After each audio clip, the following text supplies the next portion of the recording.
Chers frères et sœurs, en toute bonne journée. Nous allons commencer notre service spirituel de ce dimanche, où nous recevrons le modérateur de construction africain par la liturgie de l'adoration qui sera faite par l'action de l'Église du Côte Solo. Avec des louanges, dans cette partie avec des cantiques, célébrez-le, bénissez son nom, car l'Éternel est bon, sa bonté dure toujours, et sa fidélité de génération en génération. Chers frères et sœurs, à la gloire de notre Dieu, chantons le cantique numéro 33 dans le recueil sur les ailes de la croix. Ça, numéro 33.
Éternel Dieu, notre Père Tout-Puissant, nous te glorifions, nous te bénissons parce que tu es Dieu, le Créateur du ciel et de la terre et de toutes choses. Tu es un Dieu omnipotent, omniscient et omniprésent. Tu contrôles toute ta création. Tu es un Dieu de paix, un Dieu de justice et un Dieu d'amour. Tu nous aimes d'un amour incommensurable, au point où, Seigneur, tu as accepté que ton Fils unique soit sacrifié sur la croix pour expier nos péchés du monde. Et afin que nous ayons la vie en abondance. Par ce sacrifice, Seigneur, tu as fait de nous tes enfants, les qualités de Jésus-Christ dans ton règne. Ton amour se manifeste encore ce dimanche matin, Seigneur, jour de grâce, où tu nous as accordé un gros souffle et où tu vas y souvenir. Seigneur, nous te rendons grâce pour cet amour et pour ton immense sollicitude, grâce à laquelle tu as pu de nous réunir ici ce matin dans ton Saint-Nom. Pour te glorifier, pour te bénir et pour écouter ta sainte parole. Éternel Dieu, merci de nous y accueillir toi-même. Merci de bénir tous ceux qui sont assemblés ici, ainsi que tous ceux qui attendent le monde de nous. Dieu Tout-Puissant, nous te prions de rester présent à l'esprit au milieu de nous, tout au long de cette célébration culturelle. Garde au cœur nos yeux et nos corps spirituels, et révèle-nous ce que tu as préparé pour nous en ce jour, ainsi que ce que tu attends de nous. Merci Seigneur, merci car nous cœurs de demeurer avec nous. Au nom de Jésus-Christ, Seigneur, Seigneur, à qui nous avons prié. Amen. Asseyons-nous. Écoutons la parole de Dieu. Voici ce que nous dit la parole sainte ce matin. Ne jugez pas selon l'apparence, mais jugez selon la justice. Face à cette recommandation, nous qui jugeons selon notre convenance, nous qui voyons la paille dans l'œil du voisin, mais qui ignorons la poutre qui est dans notre œil, nous nous reconnaissons tous coupables. Confessons-nous, chers frères et sœurs, à Dieu notre faiblesse et tous nos péchés, et demandons-lui son saint pardon au nom de Jésus-Christ, notre Seigneur et notre Sauveur. Si tu confesses tes péchés, si tu confesses tes péchés, si tu confesses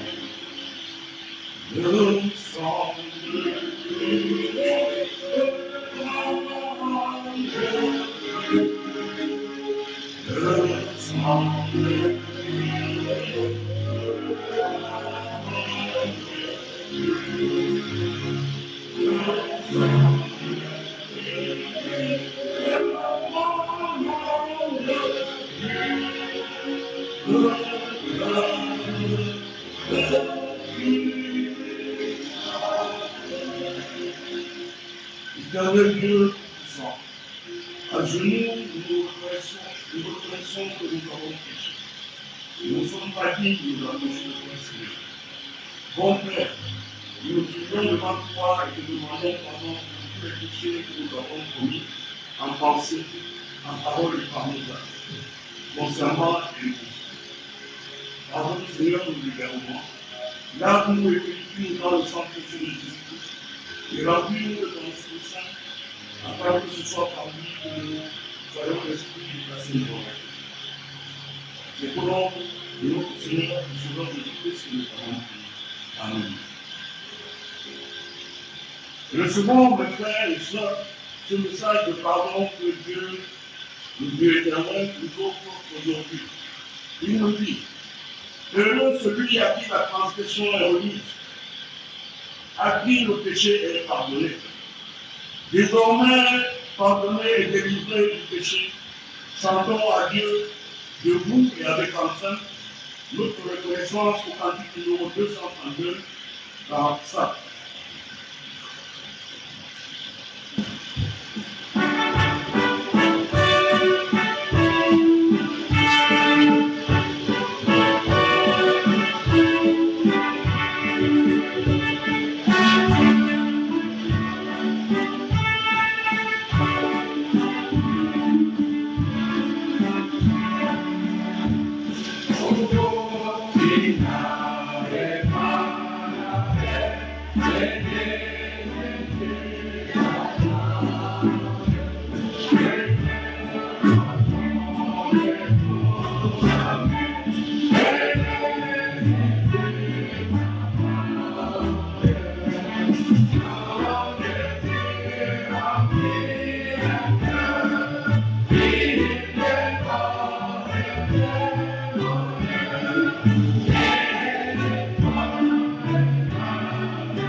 Toujours debout et en communion avec l'Église universelle, proclamons notre foi chrétienne en disant, je crois en Dieu, le Père Tout-Puissant, Créateur du ciel et de la terre. Je crois en Jésus-Christ, son Fils-Christ, notre Seigneur, Père des conçus Saint-Esprit, aimé de la Vierge Marie, de la souffrance constante, qui a été crucifié, qui est mort, qui a été enseveli, qui est descendu aux enfers, le troisième jour, qui est ressuscité des morts, qui est monté au ciel, qui siège à la droite de Dieu, le Père Tout-Puissant, et le viendra de là, et juger les croyants et les morts. Je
Bien-aimés dans le Seigneur, nous sommes dans la prière d'intercession et d'action de grâce. Nous prions Dieu. Ô éternel Dieu, notre roi, Dieu tout-puissant, notre bon Père céleste, tu es le premier et le dernier, tu es au-dessus de tout Dieu. Honneur, gloire, force et puissance te reviennent dans la durée. Père éternel, nous sommes devant ta sainte majesté. Tu nous rassembles encore ce matin dans ce temple d'adoration. C'est de toi que nous puisons nos forces. C'est ta main qui a le pouvoir d'agrandir et d'affermir toutes choses. Maintenant, ô Dieu, notre Père, nous te louons et célébrons ton glorieux nom. Toi, notre rocher et notre libérateur. Tu sais tout, Seigneur. Tu pèses nos actions. Relève-nous, ô Dieu. Seigneur, merci parce que tu es toujours présent dans nos vies. Père éternel, nous te présentons nos vies, nos familles, nos infirmités, nos imperfections, nos impuretés, nos égarements, notre santé, nos projets et notre position. Nous te présentons notre vécu famille en pleine préparation de l'élection présidentielle. Fais le bon choix pour nous tous.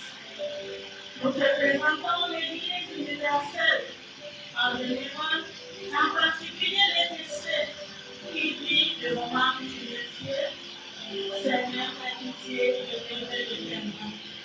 Prends soin de ton Église. Tu as initié le cœur des parents pour lui trouver et montrer que tu es au-dessus. Mais, ô Père, Tu as séparé la mer Rouge. Les Israélites sont passés au milieu de la terre sèche. Nous savons que tu as une fin pour chaque chose. Seigneur éternel, accorde ton Église la restauration de ton Église et la réconciliation entre nous. Père éternel, manifeste-toi au Dieu d'amour dans tout aspect de nos vies sur ton Église. Ô notre bon Père, nous te présentons particulièrement notre paroisse en church. Père éternel, c'est toi qui as érigé cette communauté en paroisse. Tu nous as donné, tu nous as assigné, Seigneur, le travail pour l'émergence de ta paroisse. Nous avons décidé, ô Père, de te construire une église digne de ce nom, pour la gloire de ton Seigneur. Père éternel, tu nous as soutenus dès le début de cette œuvre. Tu nous as amené de force, de courage, d'humilité et de la pièce jusqu'ici. Père éternel, nous sommes au niveau de la cause de la dualité dans cette église. Nous continuons à invoquer ta présence dans tous les aspects symboliques. Nous te remettons et te prions pour l'entreprise que nous avons contactée à cette église. Protège-le de tout mal. Éloigne les semblables et les prodigants afin qu'ils puissent satisfaire notre besoin dans notre travail. Ouvre les esprits à chacun de nous pour honorer nos engagements vis-à-vis de cette entreprise.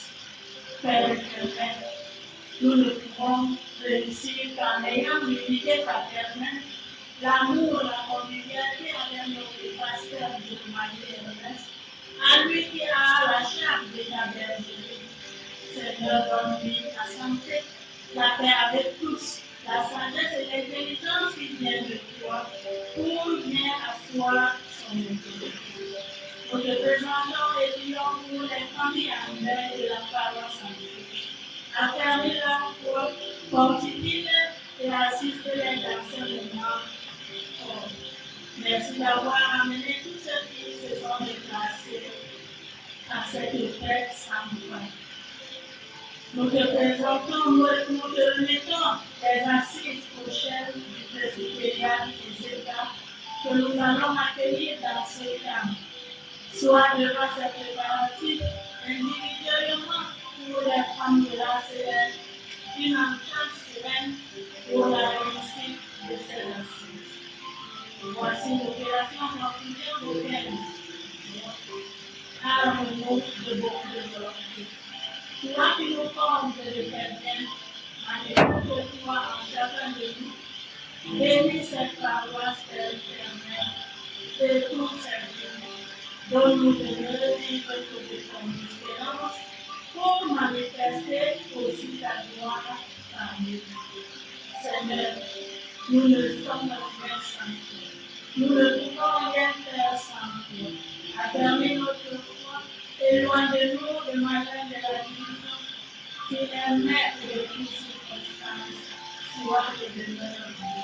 C'est au nom de Jésus, notre Seigneur et Sauveur, que nous te prions. Notre Père qui est aux cieux, que ton nom soit sanctifié, que ton Père vienne, que ta volonté soit faite sur la terre comme au ciel. Amen.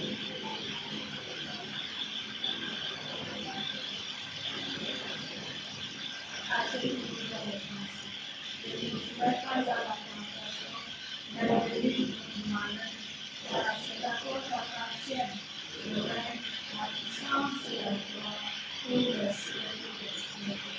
Amen.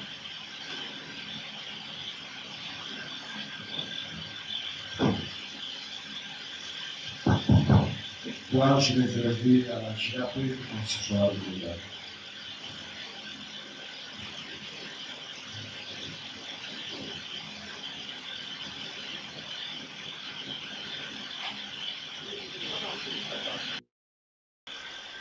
Bonjour. Bonjour. C'est le moment de rendre grâce à Dieu à travers nos offrandes et pour certains la vie. Mais avant, écoutons la parole de Dieu qui dit: sachez-le, celui qui sème peu moissonnera peu, et celui qui sème abondamment moissonnera abondamment. Que chacun donne comme il a revenu en son cœur, sans tristesse ni contrainte, car Dieu aime celui qui donne avec joie. La vie après eux nous conduit. Vie après eux.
Deuxième coup de courage.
Amen.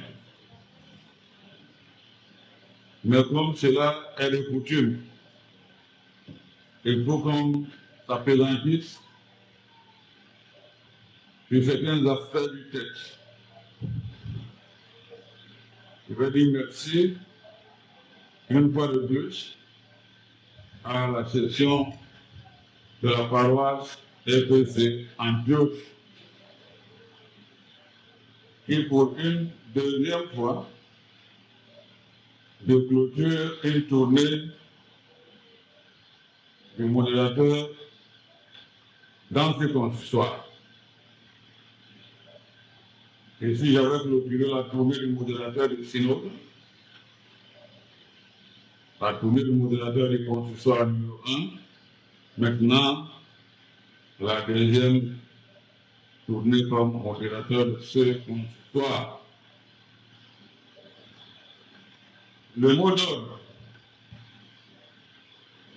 qui m'a fait bouger était sur instruction du consistoire par rapport à la crise que traverse notre Église en ces temps, depuis la fin de l'Assemblée générale qui s'est tenue à un point en janvier à Yaoundé.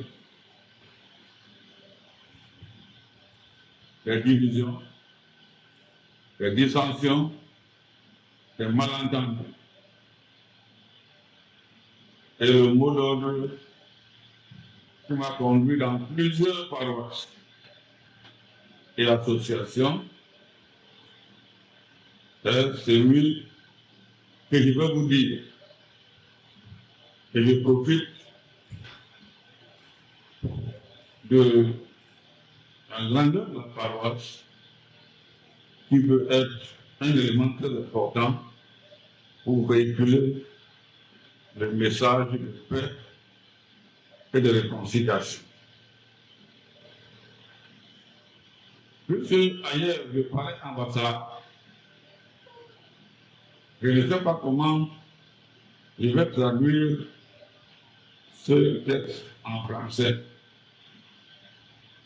Parce que nos paroles sont des paroles rurales. Et quand je suis obligé de traduire ce mot ou ces mots en français, ça me donne des difficultés. Je vais parler en ça, sur ce thème. Et excusez-moi, celui qui ne comprend pas ça, son voisin doit lui traduire. Les lois maintenant.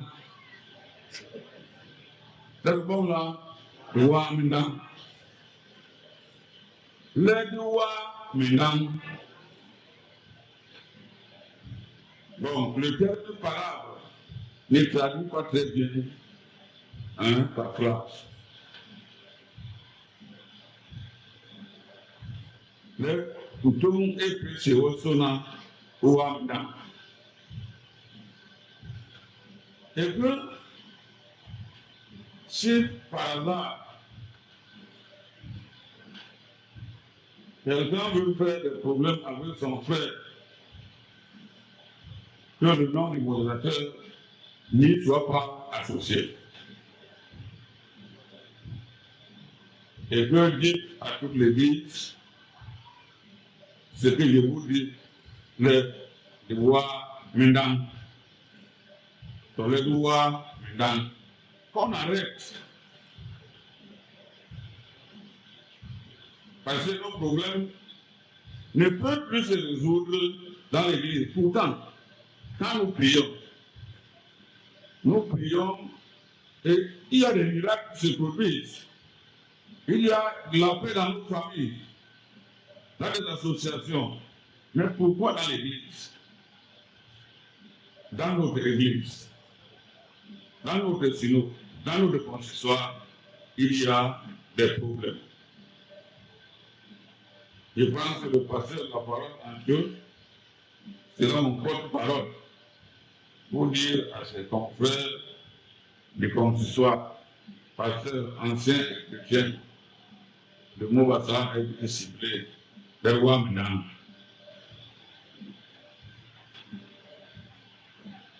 Le texte dont nous venons d'entendre la lecture est un texte familier, la conversion de Paul.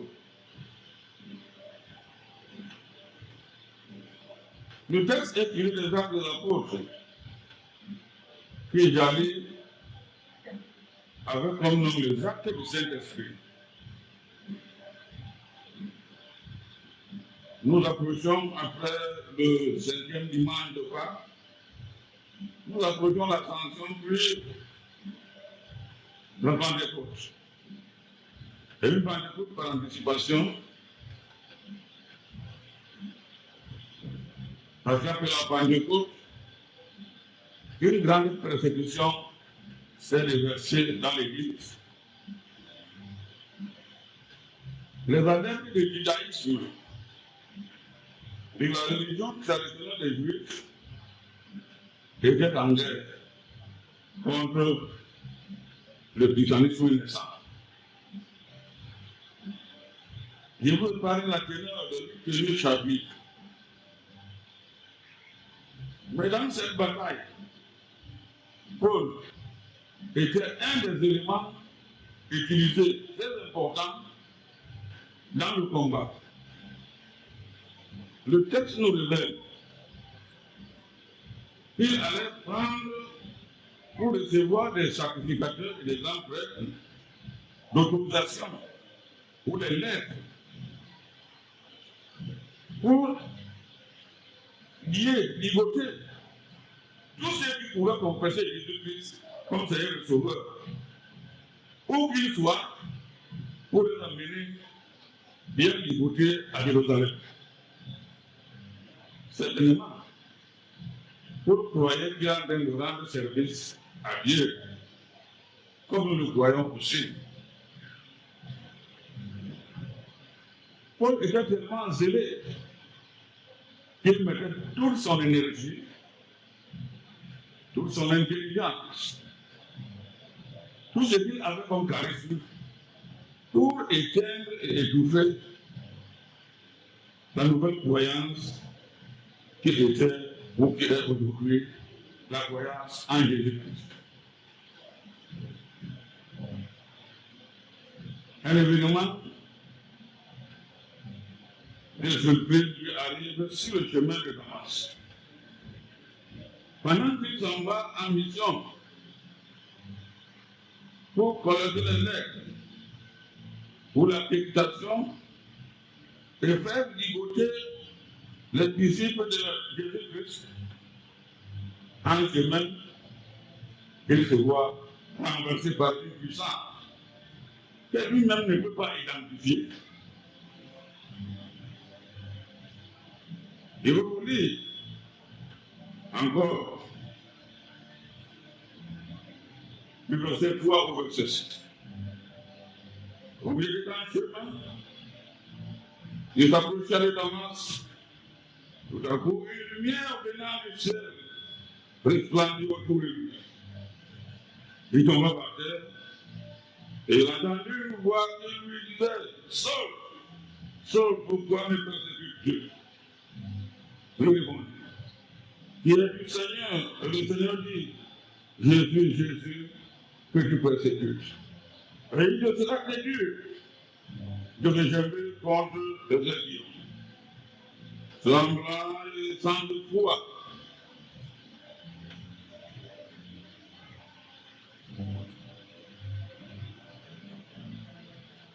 Il dit: Seigneur, que veux-tu que je fasse? Et le Seigneur lui dit: lève-toi, entre dans la ville, on te dira ce que tu dois faire. Quand nous sommes presbytériens, et que dans cette navigation, vous pouvez ne rien retenir, mais je vous invite à conjurer tous ces 3 versets. Et je vous invite à retenir le verset 6a, qui est la question que Paul pose à Jésus-Christ. Seigneur, que veux-tu que je fasse?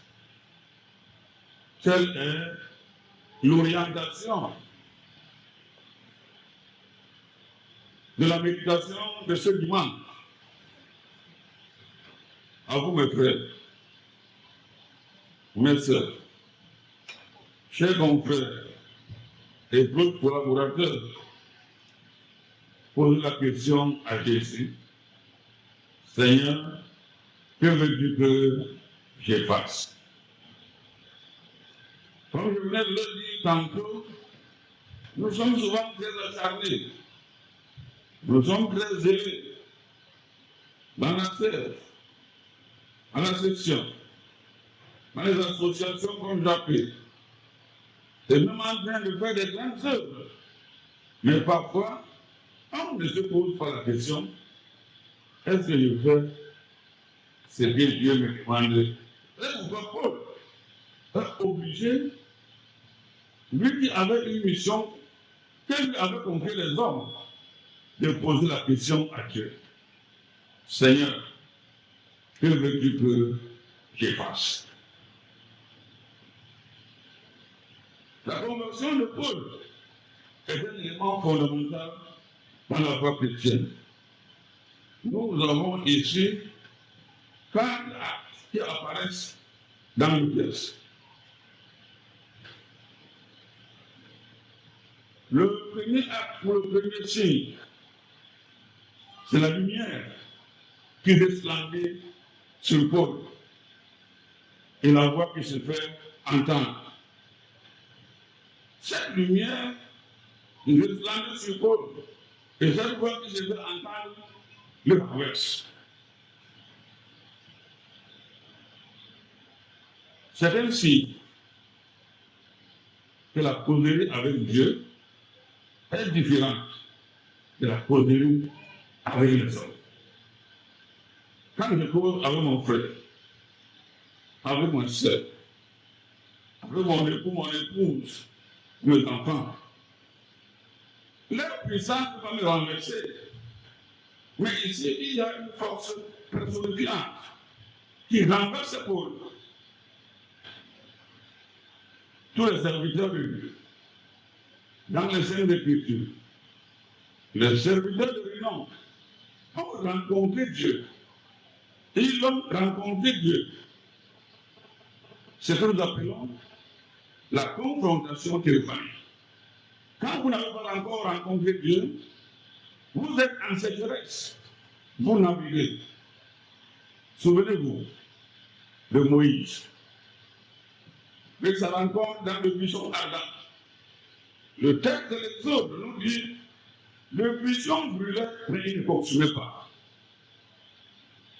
La rencontre avec Dieu est un phénomène spectaculaire. La rencontre avec Dieu ne passe pas inaperçue. Souvenez-vous aussi de l'onction du Christ dans le Jourdain lors de son baptême. Et la voix qui disait, celui-ci est mon bien-aimé en qui j'ai mis ma confiance. Cette force qui renverse Paul, le trouble. Et quel est l'effet du deuxième acte? Paul devient aveugle. Le texte nous dit qu'il est pris par ses compagnons, il est conduit et il a fait 3 jours sans manger, sans boire. C'est-à-dire qu'il était plus en lui-même. Cette puissance qu'il a renversée, là d'abord rassasié. Pendant 3 jours, il a subi une purification. Parce que le Paul qui portait les correspondances pour aller faire Dieu les disciples ne devait plus être le même Paul que Dieu envoie en mission. Quelque chose s'est produit en lui. Le troisième élément de ce texte est la compagnie de Paul. Ceux qui l'accompagnent, ils entendent la voix, mais ils ne voient personne. Ils voient l'action, mais ils ne voient pas comment l'action se produit. Ils sont sujets de ce qui nous est produit. C'est ça l'action de Dieu. Dieu renverse les puissances sans tenir compte de l'apparence ou des forces humaines. Et le dernier élément que je peux tirer de ce texte est maintenant la mission de Paul. Le texte nous dit qu'il doit aller quelque part et là-bas il recevra les ordres qui lui seront donnés et sa mission. Ici, le texte ou cette injonction montre la disponibilité de Paul à accueillir la volonté de Dieu. Parfois, nous écoutons la voix de Dieu, mais nous ne sommes pas disponibles à l'accueillir. Nous sommes dans la routine de notre Église qui veut que le culte soit célébré, qui veut que les offrandes soient organisées, qui veut que les courants changent, qui veut que les gens prennent le pouvoir, les postes et autres, parce que les guerres dans notre Église ne sont rien et ne diffèrent rien de ce que les sectes cherchent, c'est-à-dire le pouvoir et l'argent. Si on débarrasse l'évangile de ces deux éléments, non pour dire que l'argent n'est pas important, mais le cœur qu'on y met, ou bien l'importance qu'on accorde au poste que nous occupons, le Christ va nous préparer pour recevoir sa mission spécifique. Soyez sûrs que celui que Dieu envoie en mission doit être préparé. Et cette préparation ne vient pas des hommes. Elle ne vient pas des inarex ou des ilex, avec toute la grande théologie que ça comporte. Qu'est-ce que notre Église n'a pas comme ressources?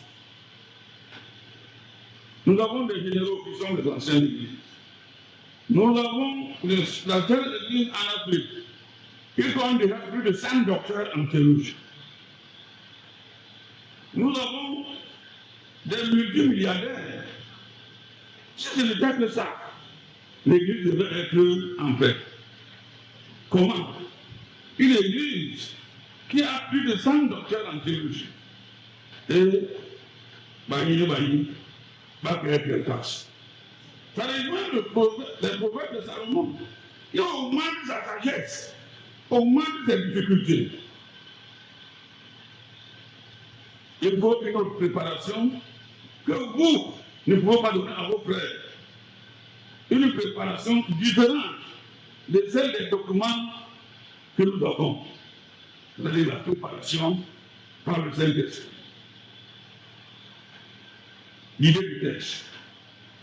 L'idée du texte que nous avons ramassé, est que nous ne pouvons pas accéder à la vérité de Dieu sans sa révélation. Est-ce que Dieu s'est déjà révélé en quoi? Et quels sont les signes de cette révélation? À cette période cruciale de notre Église, où nous devons nous réconcilier entre nous et Dieu, et nous devons nous réconcilier avec Dieu. Si j'avais la parole pour dire au moins quelques actes de réconciliation, j'allais prendre le courage, même comme on me dira, c'est anticonstitutionnel, comme tout le monde est avocat et juriste dans notre Église. Nous avons hérité du fondateur, Jean Calvin. J'allais dire,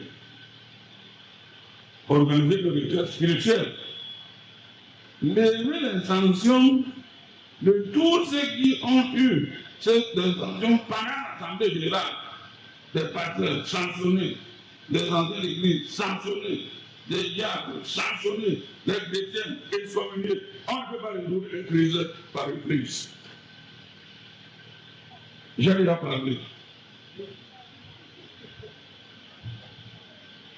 Approchez-vous de notre Seigneur et posez-lui la question, Seigneur, que veux-tu que je fasse? Que l'Éternel lui-même bénisse cette déclamation et sa sainte parole, et que le Saint-Esprit vous illumine comme Paul sur le chemin de Damas. Paul a eu une mission qui a été très large, plus que les autres disciples. Quand vous lisez le Nouveau Testament, il est l'auteur de plus de la moitié de ces textes. Et dans les Actes des Apôtres, il a fait 3 voyages missionnaires. First missionary journey, second missionary journey, and third missionary journey. Seigneur, que veux-tu que je fasse? De fin et recevoir la bénédiction de la part de Dieu.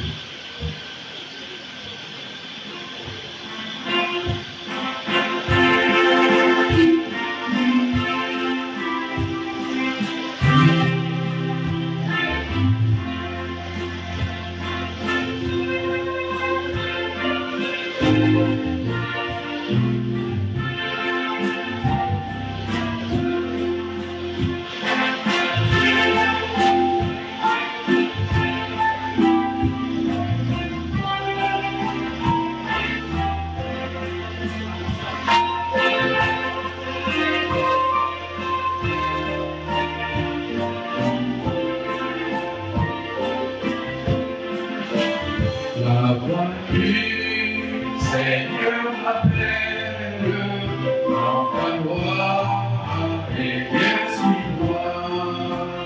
Je la fidèle, me voici, je suis à toi. Je veux te suivre dans les pas.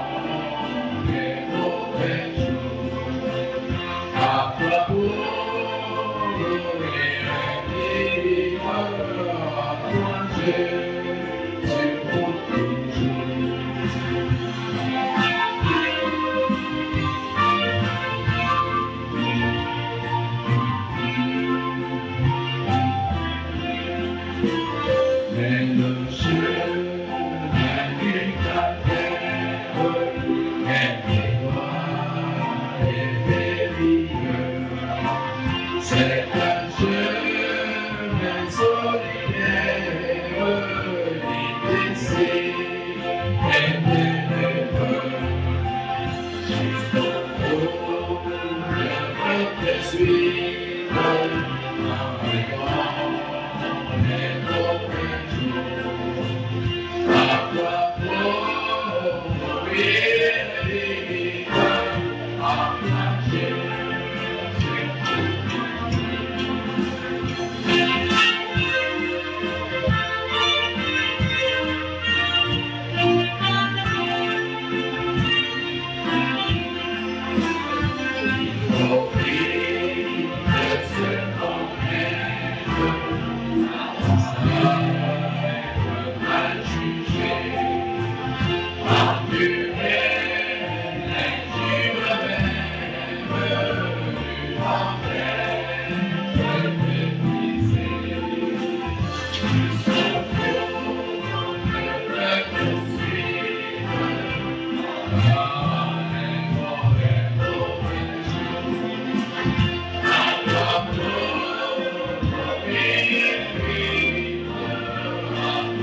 Écoutons, frères et sœurs dans le Seigneur, les dernières exhortations que recevons la bénédiction de la part de notre Dieu. Pour vous, bien-aimés, nous édifions vous-même sur votre très sainte foi et prions par le Saint-Esprit. Maintenez-vous dans l'amour de Dieu en attendant la miséricorde de notre Seigneur Jésus-Christ pour la vie éternelle.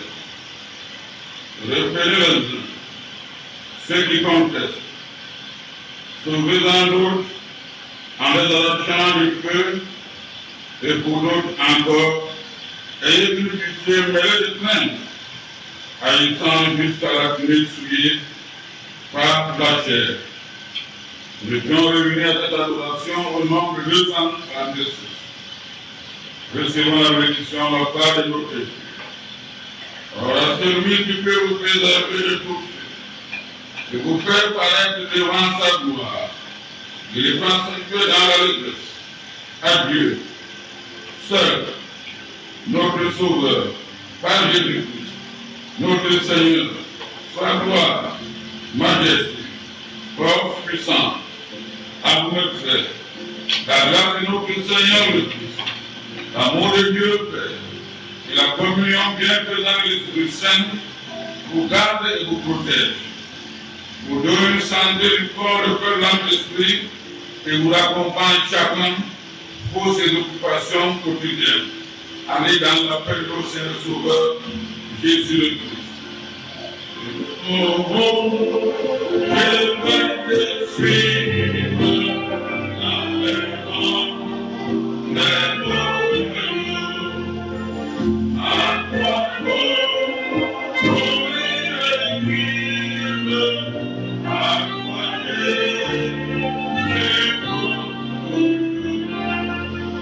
Amen. Bon dimanche, une fois de plus à tout le monde. Et surtout, bonne fête à nos enfants.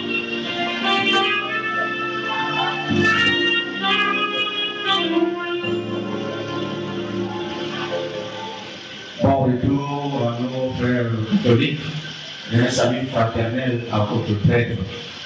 Merci.